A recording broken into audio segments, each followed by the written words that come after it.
Thank you for talking to me. I appreciate it. We'll get started. When did you know that music was going to be a part of your life? My dad was a Tejano musician back in the day. Nobody that you would know, but he just played with a lot of different bands, singer, guitar player, and he basically just kind of put it into us at a very young age. So yeah, I think from that, like from all the forced like backyard parties, like karaoke and Selena and stuff, um, up until like him just like buying us like a bunch of guitars and just always having musical stuff like at the house. Like I don't Mm, know, it was ingrained in us at a very, very young age. So That's awesome. Were you going to like his shows back then?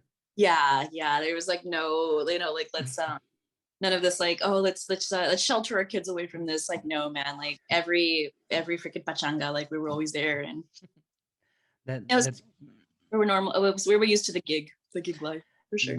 that's awesome. What so you said there's a bunch of guitars. Like did they kind of have like an idea like, oh, you're gonna play bass or you're gonna play guitar, or you just like taught So whatever? there's this little music store off of like Military and Pleasanton called BJ's Music. I don't know if Mhm. they're still there. I've been there. uh, Yeah, I don't know if they're there either though. oh, I said, are you from the South Side? Oh Where? no, I'm from the West Side. Okay, cool. Like I'm embracing my West Side culture like, now that we like moved to the West Side. So Hell yeah, I'm like Las Palmas area, or oh, well, now I'm by Woodlawn, but I grew up in Las Palmas. okay, BJ's Music. My brother and my dad used to go there all the time, and then one day when I was about 13 or 14 years old, they said, hey, we're gonna buy you a bass. And I was like, why? Everybody has guitars. And they're like, nah, but we're going to give you a bass. And I was like, okay, whatever. And so we went, and I remember really wanting like this glittery, like blue aqua, like bass. And I was like, oh, let's get this one. Look, it's on sale, Dad. And my brother was like, no, we're not giving you that. And I was like, what? That's what the one I want. Are we here to get me a bass or you a bass? And he's like, no. And he pulls out this like fire burst, you know what I mean? Like looking like badass, like rock and roll looking bass or whatever. And he's like, this is the one you're going to play. It had jazz pickups on it. So like there was no like tension on it, but it was like, this is what you're playing. And I was just like, he's like, trust me, Sarah, trust me, this is gonna be cool. And I was like, okay, I guess so. I got like left all disappointed. And I'm like, I don't want to learn how to play this. I wanted the sparkly one, like super mad. And I guess my senior year of high school, our bass player in the jazz band moved to California. And the jazz director, who my brother had been in the jazz band, I guess 2 years ahead of me, he came up to me and he was like, hey, Sarah, like, I'm gonna need you to start playing bass, is what he said. And I was like, I don't play bass. Like I play French horn. Like I don't, he was like, I know very well that your brother bought you a bass like 2 or 3 years ago. Bring it to school tomorrow. And so I brought it to school and he put me in the jazz band. I learned bass clef in like 2 weeks. And then like the rest is history. I loved it. And I remember like telling him, like they have like this jazz award that they give every year. I don't know if you're familiar with this guy named Daniel Miller. I've I've heard that name, and I might have been from like Leo or Hugo or something. He's like a local guitarist, and he also went to East Central High School and went through the jazz program. And anyways, like they give a jazz award, it's like a Louis Armstrong award to every like senior. And I'd only been in jazz band for 1 year, and he gave it to me, and I was just like, why did you give me this jazz award? And he's just like, Sarah, I'll tell you very clearly that he specifically said, all these little assholes, right? They're really, really talented, but they don't appreciate the music. He goes, every time I look up at you, you're smiling, you're happy. You could be like missing all these notes. Cause like I said, I had just picked up bass, like, and they just threw me in jazz band. He's like, but you appreciate it and you love it. He's like, just promise me that you'll keep doing it in college. So I did. And that was just like, that was like history, just doing it for like the rest of time. And I don't know. Yeah. So that helped, that launched me on the bass, I guess, career. Whereas my dad kind of just had already instilled that love or what. Yeah, that's awesome. That's a great story. Like that. That's so cool that you just picked it up that way. Whenever you were like in school and practicing, were you practicing like along to like by reading music, or were you like learning tabs, or like how were you practicing It was when you first definitely, started? yeah. Cause like in any jazz band, like they'll give you sheet music and you have to like all the notes. So being able to do that and then like continuing it at Baylor, it was just like, you know, where I got like the feel for all the different music styles. You know, because in jazz band, they're going to give you everything from like Latin to funk to swing and like shuffle beats and like whatever, right? Blues and stuff.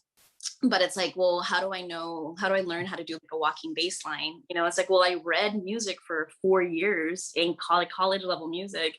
So like you kind of pick stuff up like that, like your fingers get trained, you know, and then you just carry that into like, okay, we're going to put together like a small combo group. You're like, okay, ding, ding, ding, ding. You know, like that. But it was from reading music. Now I don't do too much music reading. There's a couple of projects that I do that we do have music, and I do it just to keep my like sight reading skills up and stuff. But yeah, That's awesome. What's your favorite style of like genre to play? if we're talking like technically, I like Latin jazz. Latin jazz is the funnest, like bass lines, and it just goes crazy, right? It's like very like, I don't know, it's whatever you get, like it gets people to dance, you know, and then if I'm dancing too, then that's really fun. But that would be an unfair thing to say, like, of all the stuff that I'm doing currently, what's my favorite? That's like kind of a question. And I don't think I have a favorite. That's really For sure. When did you want to like start or join like a local band or create a band?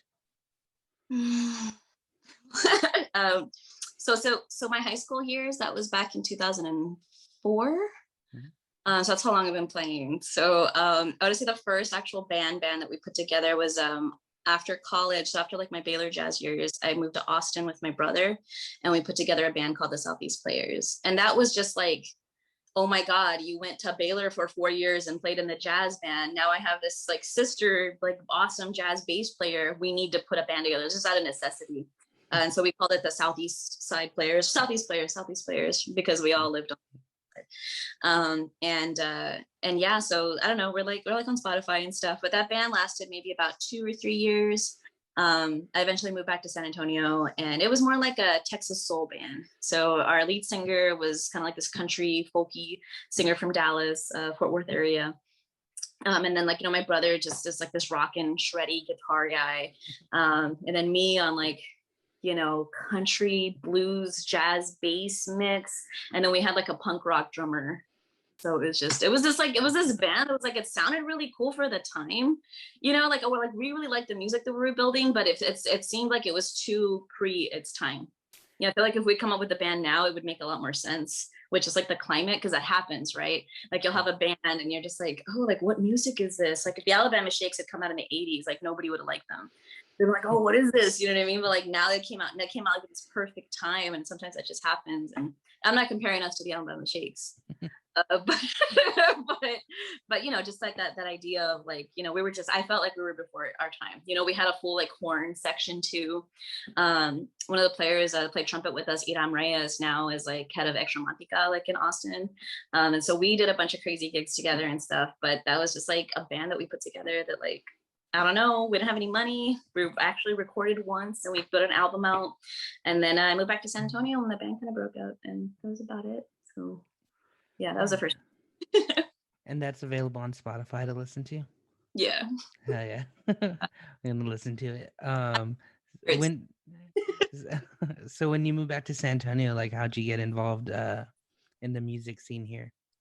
Oh, well, you ever heard of a place called Salutes? Are you old enough to remember? That sounds familiar. There's this little Mexican bar off of St. Mary's.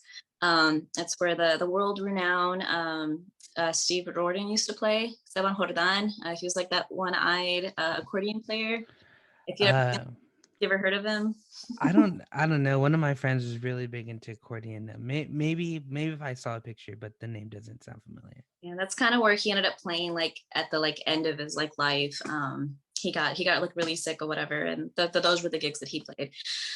So I used to go over there and watch him, because the bartender, the owner of the place, was this lady named Asneth Dominguez. And for like a single 23, 24-year-old woman, right, like recently like moving to San Antonio, you know, it was nice to be there with her, because she kind of like watch out for me, You know what I mean? So she would be like, "Hija, ven pa acá," and she would like open a Dos Equis, put it on the bar, and she's like, siéntate aquí, right? And so someone would come up, like a dude, and be like, "Hey, lady," and she's like, she doesn't want to talk to you. Get out of here. And I'd be like, awesome. I could just literally sit here and get completely wasted the whole night. Like, this lady's just gonna look out for me, and so like I feel like I still do that. Like, I don't like going to a bunch of bar hopping and like clubs and stuff like that. There's never been a clubber, but I'll just go somewhere where like I know everybody, and it's just easier to be a woman in that position if you have people like that know you and like are watching out for you. But Salutes was like the first place I started going to a lot because of Isneth, and Esteban Jordan, of course. But then like different, like after he passed away, like different bands started coming in, and I got asked to play with this band called Royal Punisher that was kind of big around 2010. Phil Luna, who's like a pretty well-known booking agent in San Antonio, he asked me to fill in for him on bass, and I went, and at the time, Corey Cook was playing drums for them. I don't know if you know Corey Cook. He's he's a drummer, and he's also the manager over at KRTU, the jazz station in town. So 91.7. Go listen to it if you haven't. But yeah, so Corey was in that band, and I think Eddie Vasquez too was playing saxophone for them. And I went to go play with them, and they were just like, and it was at Salutes. That's where the gig was, And so from there, people heard that I was playing. I ended up getting picked up by Los Nahualatos through Salutes. They also needed like a replacement bass player like at the last minute, so I learned their set. It didn't even matter because they just play like their discography is like 40 or 80 tunes. Those guys can play for like 3 or 4 hours and just keep playing and keep playing. So whenever I got to play with them for the first time, it's just like, okay, this next one's in G, or they're just like, it's in C. And I'm like, okay, like, let's go, let's do it, like whatever, So Los Nahualatos are big. There's a band called Los de Esta Noche in town too. They also used to play at Salutes, and so I would sub for their bass player as well. So like I just ended up being this like last minute bass player for like all these bands, and people would be like, "Oh, I need a bass player. I'll call Sarah Rocha." And so it's like someone else would like call me and be like, "Hey, I know you don't know me, but can you come and play bass for us?" I was like, "Okay." So I ended up being this little underground last minute bass player. Yeah, that's how I got started, I guess. That's awesome. How did you put together Radio Tierra? Oh, okay. So I kind of like a music hiatus. I started pharmacy school in 2016, and I went like 2 or 3 years like without just playing anywhere. And Los Nahualatos called me, "Hey Sarah, our bass player is not available for this gig. Can you come and play with us?" And I was like, sure. Like I remember y'all set from 10 years ago, like no problem.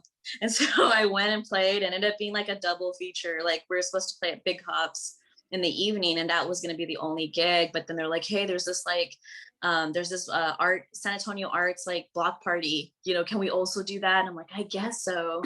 So we did those 2 gigs that same night. And then the conguero and like hype man Arturo Bars and guitar player Luis Gonzalez ended up like they had the Radio Tierra like brainchild, like in mind, but they were looking for a bass player.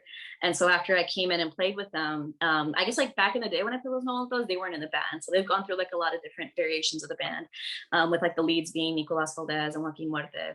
But I guess they had this Radio Tierra thing going, where Arturo Bars was going to be like the MC, the rapper, and then we're going to throw this just crazy mix of music behind it. And they heard me play that one time, and they were like, "We love you, like we're not going to do this band unless you come and play with us." So I went and checked it out, and I was just like, okay, these kids, like I don't know what they got or whatever. And I went, and Paulo Rodriguez on drums, and it just like meshed crazy good. I'm like, what is this? I don't know what it is, but this kid is rapping. This other guy's got these amazing guitar like solos or whatever. This like Puerto Rican drummer is just like just killing my like just everything right now. Like I didn't even know like that people could play like this, and then just finding my like little like ins or whatever into that, and then like I guess I had just met Ariel through this girl named Sophie Lopez, who's a female guitarist here in town too. And we did like an open mic at Hondros, and we started talking about Erykah Badu and Amel Leroux and like all this music. And she was just like, "Oh my God, I love female musicians." And I told her, I was like, "You know what? I'm just starting this like hip hop thing with these guys, and I don't really know if they know what they're doing yet or what's going on, but I feel like you would be like a really good fit. I was like, if I come and call you, will you be available to come? And she was just like, yeah, that would be cool. Like, I'll do it for you. Like, okay. So then like, I finally get like, after like 2 or 3 rehearsals with Radio Tierra and like a quick show at like Imagine Books was like our first like show together. I finally called her. I was like, okay, these guys are real. Like they're down or whatever. I called her in, and man, like, that was it. Like, you know, we had all the elements in, like, you know, like so the guitar, the MC, the rapping, all the like percussion stuff, the rhythm section was like solid. And then this beautiful, just like aerial vocals like on top of it. And but Yeah. And so Human Music is the album that y'all put together? It is, which we haven't actually got to perform like very much at all, because it all just kind of like released, I want to say November, December, right before COVID happened. And so we were kind of lined up to do all these different shows. South by Southwest was that week, which obviously all got canceled. I had been talking to like the Soul Rebels, which is this brass band out of New Orleans. They were going to come and do a show here at the Carver Center on the east side. And I'd reached out to them. We were going to like open up for them. But you know, they're out of New Orleans and stuff too. So they were like, dude, do you think you could come and do gigs in Houston with us? Like, you know, do y'all charge a lot? I'm like, no, just pay our gas money. Like, we don't really care. We just like, oh my God, the Soul Rebels, like, they're huge. Like, just look them up. They're really good if you're there. But yeah, man, stuff was really moving for us. And then like COVID just hit, and we actually haven't even like advertised the album very much at all.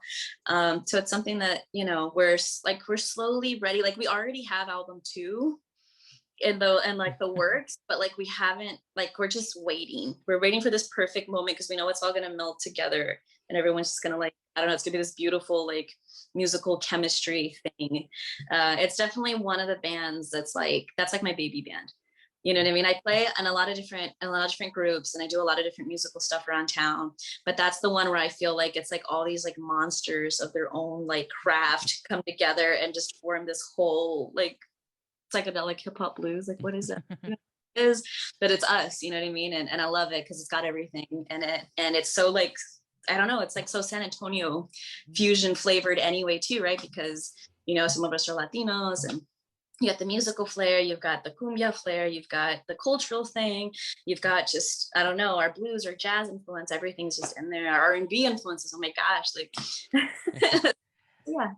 Yeah, I mean, it's super well said. Like you can hear literally everything you just mentioned, and just like that album, and just maybe even like some songs that just have multiple different meshes of genres. Like how do you guys come up with writing like the music for that? Well, definitely all the lyrics. I got to give credit to Arturo Bars. He is like the genius behind that. They were all like his collection of works that he had over, I don't know, his lifetime of writing, you know, and it was really a set that he had been waiting, I think, for the proper people to like come and back him up to be able to like put it out there. So between him and Luis, they kind of already had their structure down, you know. So when I came in, like that was already like, they had the songs already, you know, which is why we were in such a rush to like record it so we could start like our second like album. So it's like, okay, this group is amazing. You know, we need to get these songs that they already have down, and that's what Human Music is. But of course, I think like if you were to talk to Art or Luis or whatever, they would say that was like it surpassed whatever it was they thought that they had like in their minds of what the music would be, because of the different elements. And like I said, the crazy percussionness of like Paulo, and you know, like my bass stuff, and then just Ariel's beautiful vocals. Like none of that stuff that they envision would like, you know, come into fruition, and then it just did. And I think it was just, I mean, it's all evident on the album. It's really good. I like it. Yeah, album is great. How do you come up with bass lines? Like what's your kind of idea when writing? Like drink wine and start. Hell yeah. Now, yes, man, it's, I'm talking about 17 years of bass experience that all just kind of like flows out. I think for me, especially when I'm like hosting that jazz jam over at the Dakota on Thursday nights, that's the chance to like, they're just throwing everything at you, right? So you get to play off of everybody. And I've been told by a lot of people that I'm one of those bass players that really plays in the pocket. You know, like I'll have this like old drunk dude that'll just come up to me after show and be like, pocket, you, the pocket, man, solid, you know, and they're, it's so good. And like, it's like the one person who was paying attention, you know, and I'm like, okay. It's cool. But no, like I'm a horrible musician in that I don't really come up with anything good, like nothing novel. You know what I mean? Like I'm very much like I react to people like a little chameleon, right? So if we're doing this, then I'm gonna like shout back at you, you know, and if you're doing that, then I'll shout back at you. And I'll see where I fit in. You know what I mean? But I need to have really good, like brilliant musicians around me, like at all times in order for like my stuff to like get elevated. You know what I mean? Like, I think that's really what it is. Like, that's one of the biggest things I learned with playing jazz is like in college, they make you play with all these different combo groups, you know, and they force you to like, okay, you're going to put a combo group with these people and these people. But because I played bass and like bass is such a limited instrument, like there weren't a lot of bass players. I'd end up playing with the graduate combo group. And those guys were freaking like way past anything that I had been doing. But then, you know, at some point I'm like blacking out and doing the solo and they're just like, Sarah, do you realize how many songs you just like quoted in your one solo? And I'm like, no, I don't know what I did. I don't know how to, you know what I mean? Like, I'm not a real musician, guys, you know, but you end up like rising to their level. You know what I mean? Anytime like I get asked to play with the faculty band, stuff like that. And these guys have been playing for 30, 40 years, you know, and you rise to that level, you know what I mean? So like, that's just really, I end up feeding off so much from the other people that are like in front of me. You know, it's like, I don't know. It's how you make a good soup, right? You got good ingredients and you just start adding stuff in it, you know, and you're like, oh, taste a little bit good. You know what would be good? Some lemon, you know? And so like, I'm the soup maker. I'm the one just sitting there like, you know, trying to taste a little bit better and like, oh, let's put some little tortilla chips on top and like, oh, what about some cheese? Like, Dang. So, yeah. And it's, yeah, that's a really good way to word it. The soup maker. So what kind of gear are you using now? I've never bought my own stuff. So I'm not the kind of person like, dude, I got this sweet pedal and this awesome rig with like a such and such blah, blah, blah. And then I have this 5-string like Ibanez, like, well, like, no, just don't even like, I even ended up like, I told you, like the first time I got a bass, my brother picked it out. The second bass I had, like my brother bought from his old Tejano band, like bass player for like Henry Macias, shout out. And I played on his 5-string Yamaha for like ages, you know, and like, what do I know about 5 strings? I don't know, but I learned how to use it because I had, you know, and then once the knobs all started coming off of that, the dance, you know, like my dad was like, we need to get you a new bass, Mija. And I'm like, okay, I guess, like, you don't have to buy me stuff. Old now. And he's like, no, let's take it to Sam Ann. And I got like a Thunderbird. Same thing with the Fireburst or his nap. After like playing with the Fireburst like bass for so long, and people are just like, dude, your bass is so awesome. And I'm like, I understand my brother, the girly one, you know, and I grew an affinity for it. But I used to gig with a Hartke amp and a band, a pretty good amp. And they're like, but the one I had was like really, really big. And there I am like dragging the Hartke amp on a dolly and then my like 3/4 size upright down like the streets of downtown to go play like Soho or like Swig Martini Bar that used to be around. It's not around anymore. You know, in heels because it's downtown, so you got to go dress nice. Like, oh my gosh. But I worked the shit out of that amp until there was no amp left. And so I got the same amp, but like smaller now. So it has just as much juice, and Hartke came out with like a better, smaller version of it. So, you know, I'll just find someone to be like, can you carry my tiny amp? And I'll carry my bass guitar. But yeah. So just a good Hartke combo, like it's all in one, right? Amp, and it has like the little aux out too, so I can hook up with the sound system and everything. And then my little Thunderbird bass. That's what I have right now. Awesome. When did you start like learning double bass? That was at Baylor. That was because I did nothing but electric during high school, and then I auditioned. Oh, so that was the end of that story. The reason why Morgan Leith, the band instructor, gave me the jazz award, right? He gave me that whole spiel about how no one appreciates the music. He goes, if you want to thank me though, just promise me that you'll audition when you go to college. And I was like, dude, there's no way I'm going to be able to compete with college people. Like my brother had tried to audition for the UT jazz band and they were like in Austin or whatever. And like they turned him down flat and he was all state for guitar, you know, and like, so if he didn't make it, like, how am I going to make bass? Like I've only been playing for a year. But luckily I went to Baylor. They had no bass players. So the jazz instructor was like, okay, we'll let you in. And then like, you know, day one, they're like, do you play upright? And I was like, no. And they're like, you do now. teach yourself. So they gave me like the oldest bass on the planet. This thing was like, it was like this really dark, gritty brown color. It had all these dents in it. The strings hadn't been changed in like 10 years. The action was so high. So I had these hard, like ridiculous strings with super high action. Like later I found out that you could lower the action. You wouldn't stress yourself out so much, but no. It even had like little, like an adjustable bridge. No, I freaking learned how to play on that. And I was playing it like an electric, you know what I mean? I'm not like this, but like, you know, just trying like my best to just like follow the notes and read the music. And I mean, it's like, here's an upright bass from 1950, and here's all this sheet music, sight read, get in there, do it, you know? So like, you can imagine I've had every single one of these fingers completely blistered, bleeding, you know what I mean? I remember doing like these really terrible frat parties.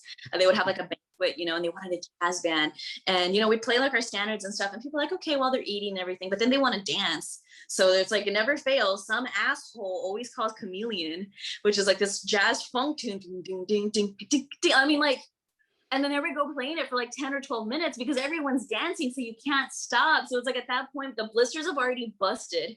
Okay. And it's like, I'm still playing on this thing, and now like the blood is just coming out, like running down the bass, but everyone's dancing, having a good time, and you can't stop playing the bass part because like the whole song gets ruined. So yeah. No feet left on any of these really good tortilla flippers. But I learned the hardest way, which makes it super easy to play any bass that anybody hands me, because there's just, after you play it on like iron strings like that, like yeah, that's crazy too. The crazy starts to double bass and to regular bass. Chameleon, like we'll pull that out too if we need to kill like 10 minutes. Yeah, it's Everyone easy. just gets a solo. Super easy to solo over. What do you play? I play bass. As well. Yeah. I have a Mexican like Fender jazz bass that I mainly use for like Young Costello. What does Fender play bass mean? It's just made in Mexico. Like people, some people are all about like, oh, I want the American Fender, whatever. Like it's the same thing. Say that makes me think like it's like the flag of Mexico is painted on it or something. That'd be tight. No. It's really, you know, that's good. No, it's made in Mexico, but it'd be cool if I had a Mexican like flag on my bass. Yeah. Like pop it up. Viva Mexico. Oh yeah, in the back. That'd be cool. What are your plans for 2021? Oh man. Like I mentioned, I'm in pharmacy school. So about 3 months away. So the benefit of like COVID happening is that like, yeah, a lot of the gigs got stunted, but I was able to focus in school, and I'm 3 months away from graduation. I'm gonna be a pharmacist, hopefully by June. Right now I'm currently working with Bear Brass. I've been their bass player for about a year already too. They're amazing. And that's like one of my projects where they give you sheet music to read. So that keeps me on my toes. And these guys are geniuses. They like compose all their own stuff. They arrange their own stuff. And yeah, it's a lot of like video gamey, kind of like just fun, you know, like their version of War Pigs, like brass band War Pigs. It's just like insane. But I had to get like a sub, right? Because I'm doing like school right now. So we're teaching Francis Strombo the set, and I show them like their version of No Doubt. They do the what is it? The Don't Speak. Mm-hmm. And they have it all written out, but it's all like a registered down because they had it written out for tuba. And so it's like, ding, ding, ding, ding, ding, ding. And Francis just said, how are you reading this? And I'm like, dude, get your sight reading chops up. Like, so that's what Bear Brass is. And we're just getting ready for summer, right? Because that's what I told them. A couple months to finish, and as soon as I start working, like my evenings and weekends will probably be a lot freer, and we can just start gigging. So everyone's getting ready for this vaccine to get into everyone, for the venues to open back up. So we want to do it like safely. Like I said, I'm a health professional, so you know, we're not trying to like put anybody at risk or anything. We're always very conscious of that. But just starting gigging, like I said, I have that Thursday night jazz jam that we're going to continue. And if we start to be able to go inside of the Dakota now, kind of like opening up everything and the vaccines and stuff, then we'll probably go a little bit later, which we get a much better crowd too. And like they stay up until at least night. So we'll probably change the hours, I think. I haven't talked to anybody about that, but it'll probably happen. And then, like I said, we're waiting for the Radio Tierra meltiness to happen for album 2. So that's coming. During the pandemic, though, we also started a podcast, the Trigger Words podcast. Work on that with Arturo Bars and Felipe Regas, also from Los Namolatos, also from Felipe Jr. He just released an album, Hopeless. So we're starting up season 2, and that's a lot of that's the podcast, kind of like a podcast where we're interviewing musicians, but we also write songs with the musical guests. So that's embedded into the podcast, and we're about to release so it's before you had to listen to the whole podcast in order to get this, but we've edited them and mixed done a little bit more mixing and mastering, so we're going to release it on one album. So Trigger Words Podcast, the band, is gonna release the album of all the songs that we put together over season 1. It's 8 tunes, 8 episodes, and so we're starting season 2 now, and we already have a new song that we're writing, and like I said, those will eventually get released in one whole album at the end of season 2. So that's a lot, because I shoot it and I edit it, and we do the song, and then we also do a skit. So we've really taken advantage of the whole studio stuff. But yeah, a lot of the stuff we're going to be doing on location, and lighting's always fun, and no one ever wants to give you enough time to set up the lighting, but it's super important because you want everything to look good as well as it sounds good, but yeah, so we've got the podcast going. I have a little project, so I'm doing girls' night tonight, and I have this very special person that I met, who is also I want to say an ex-retired musician as well. And so I might be putting together a little girl group combo kind of thing, light jazz, maybe some R&B, just something fun, something that, we're just going to be working on at home, but maybe eventually we'll sprout out and just be what? Bass and trumpet, or bass, clarinet, and singing, what's going on, and just supporting that whole girlfriend stuff. But yeah, man, just keeping busy. I don't know. On top of my pharmacy career, on top of, we started a nonprofit organization too, right before the COVID pandemic. So Musicians Alliance of San Antonio, MASA. And right now we're currently trying to get a census to see if we can, we're starting a healthcare initiative. So we want to get health insurance for full-time musicians and disc jockeys and stuff. But it's really hard to get people to respond to stuff. So, so we need to build a census to try to get people hooked up with health insurance. But it's a multi-platform, multi-initiative kind of platform that we have for the nonprofit. But it's really to see what we can do the most to help out musicians in San Antonio. If there's anything that playing in this town the last 10 or 15 years has showed me, is just that there's a lot of us out there that give years of dedication and time, and we don't always get paid very much. We do it because we love it. We do it because we have these friends and we want to make music with them, and that's what we're in it for. But we're also giving a lot of ourselves to the music and cultural community in San Antonio, and we get very little in return. So if we could have an organization that's just going to fight for our needs, right? Whether it's financial assistance, how do you help me prepare for retirement when I'm making $100 a week? You know what I mean? Stuff like that. If we can have grant programs to encourage musicians to go out to underserved schools and give free lessons, I know all those Churchill kids always had all the best lessons and stuff, and they'd go to region band tryout and stuff and everything, but we didn't have it. Went to East Central, Highlands kids, it was if your parents weren't going to pay $50 for a lesson, which who had the money for that back then, you weren't going to get lessons, and so you basically just had to trust yourself, and as much as you could bug your band director, you know what I mean, to get you trained up for stuff like that. So it'd be great to be able to offer free lessons to the students, West Side, East Side, South Side. And then also just music preservation is the other thing that we're really interested in. So, we had the passing of Jim Cullum, all these jazzers, they come and they go. And if I'm going to Trinity University and I want to do my master's degree thesis on I don't know, just San Antonio music, or something like that. I should be able to go to the library and find like catalogs of like all these great San Antonio musicians, from conjunto to jazz to like just basically everything, and we should have like stuff like either interviews of them or just them and their music. Some of them came out with 1 or 2 albums, but they didn't have enough money to produce more, and if like MASA could do something like that and just offer them an opportunity to record as much as we can from them before we lose them, then just give them to just give it to Trinity University and be like, here, leave this in your library.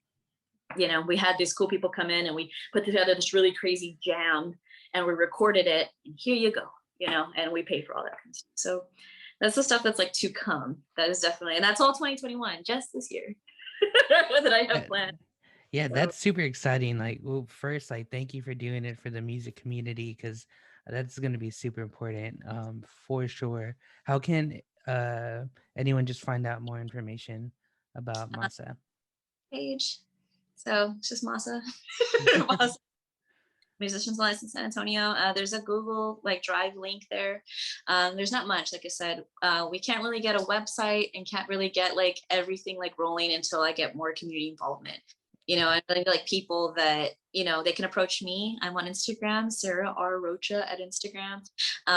But yeah, just shoot me a message. And if you have any skills, from stuff like filing taxes, or if you know any legal people, if you just want to volunteer and help us collect emails and names. Right now, the biggest thing is just to get a census of, and in order to get benefits for any select group of people in San Antonio, whether it be teenage girls, that are pregnant, or whatever it is, we have to be able to go to an organization and say, this is how many people are interested. We did a census. We have 200 people for sure that are going to benefit from putting this together. And they're like, wow, we didn't know there was a need for that. And I'm like, yeah, well, nobody is here to talk for musicians, right? So we would foster that and then be able to convince the government and different federally funded health organizations to be able to offer that kind of health insurance stuff. So really anybody with any skills, anybody with any time.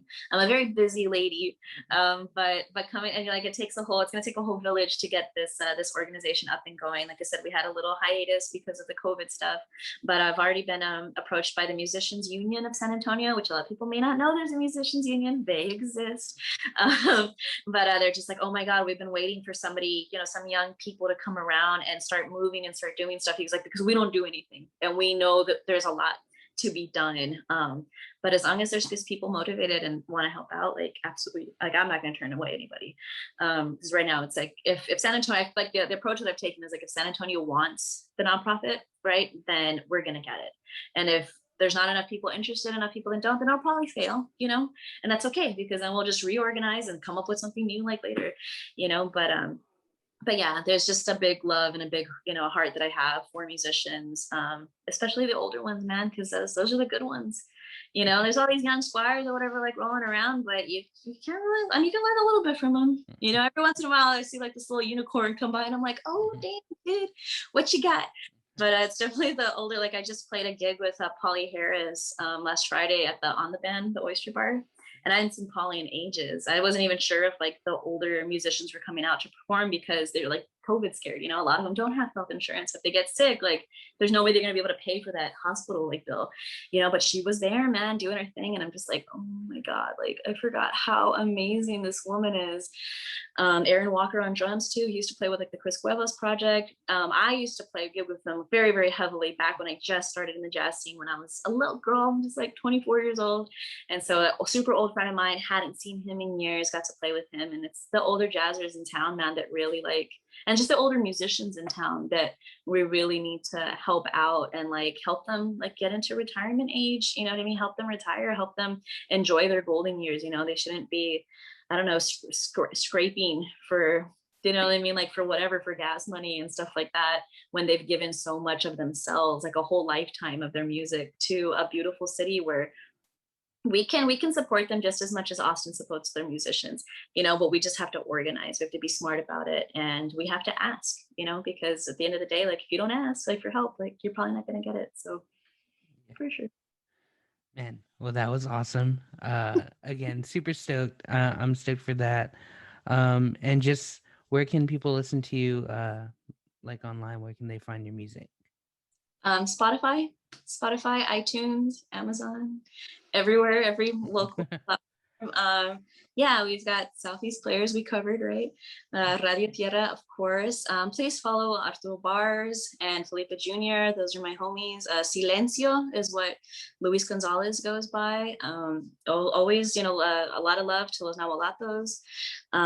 Young Costello, of course, right? Because we have Phil and Leo, right? They're both in Young Costello and Bear Brass. Yep. So amazing talents. I can't wait look out for Bear Brass. I can't wait for them to record. I'm going to be pushing them to get into the studio. Their stuff is crazy and wild. Those kids are super, super talented. Yeah, just everywhere, anywhere. I don't know. I'm in San Antonio. If you go outside and listen to music, you're probably going to find me at some point. If you stay inside, I can't help you. Yeah. So come through and go outside, come to the jam, because you'll find everybody there. Everyone's at the jam on Thursday nights at the Dakota. And it's outdoors. So, everyone's super safe. There's always a nice fire, and the beer and the wine is always good. And they have lots of food. It's a family place. So if you're a young person listening to this, and let's say you're not 21 yet, and you want to get your feet wet and just go out there and play with some other jazz musicians, a place that's super welcoming, come out to the jam. You can come, you can bring your parents, you can leave them at home, they can drop you off. They will ID you, so you're not going to get away with anything, but you can bring your horn or your instrument and come and get your chops wet, because that's what we're trying to do. We're trying to motivate and mentor to the younger generations. People definitely took me under their wing with, the Almost Pharmacy jam that they had back in the day. They had a Bone Shakers jam back in the day. That's how I met all the jazzers, and so you have to, if you want to get to know your musicians in San Antonio, that's why we foster the jazz jam. And that's why we have it there, so people can network, so people can talk to each other, so people can, you come and someone sees you and then they're like, hey, can I get your information? And then next week they're like, I need you for a show. Can you come and play? And that's how we network. That's how we do. Yeah. So I would motivate people to come out to the jam.